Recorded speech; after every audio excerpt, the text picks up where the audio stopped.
Assalamualaikum warahmatullahi wabarakatuh.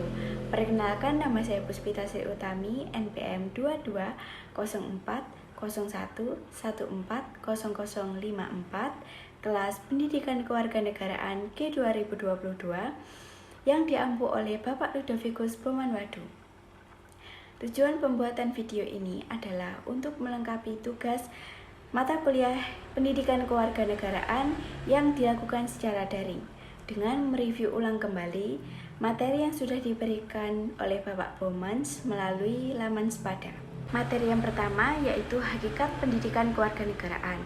Pada dasarnya, pendidikan kewarganegaraan yaitu mempelajari tentang nilai-nilai yang terkandung di dalam Pancasila untuk melestarikan budaya bangsa dengan membangun rasa kebangsaan dan mencintai tanah air Indonesia. Sebagai contoh, kita mempelajari sejarah bangsa, melakukan upacara bendera, menggunakan produk lokal, dan lain-lain.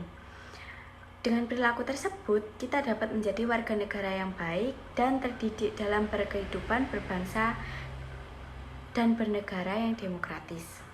Untuk mempelajari hakikat pendidikan kewarganegaraan, perlu kita pahami tentang beberapa hal.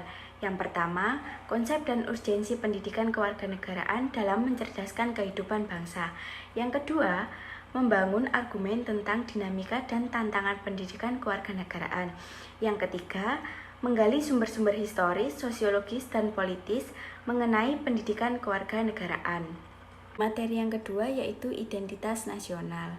Identitas nasional merupakan jati diri atau pembeda antara suatu bangsa dengan bangsa lainnya. Identitas berlaku pada entitas yang bersifat pribadi. Contohnya, nama, alamat, agama, dan lain sebagainya. Hal tersebut dikenal sebagai identitas diri yang berlaku pada kelompok masyarakat dan organisasi. Sebuah keluarga juga memiliki identitas yang dapat digunakan sebagai pembeda dengan keluarga lainnya.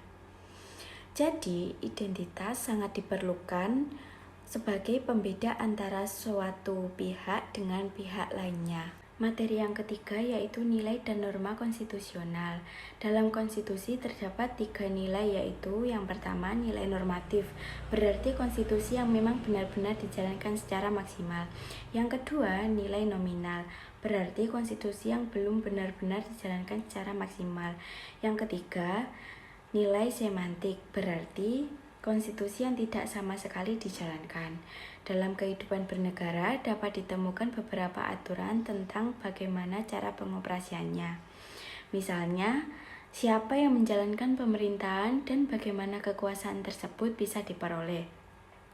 Kita juga dapat menjumpai beberapa aturan yang sama sekali tidak berhubungan dengan bagaimana pemerintahan dijalankan. Contohnya tentang bagaimana cara membuang sampah dengan baik dan benar, dan bagaimana cara keadilan jika hak dilanggar oleh seseorang.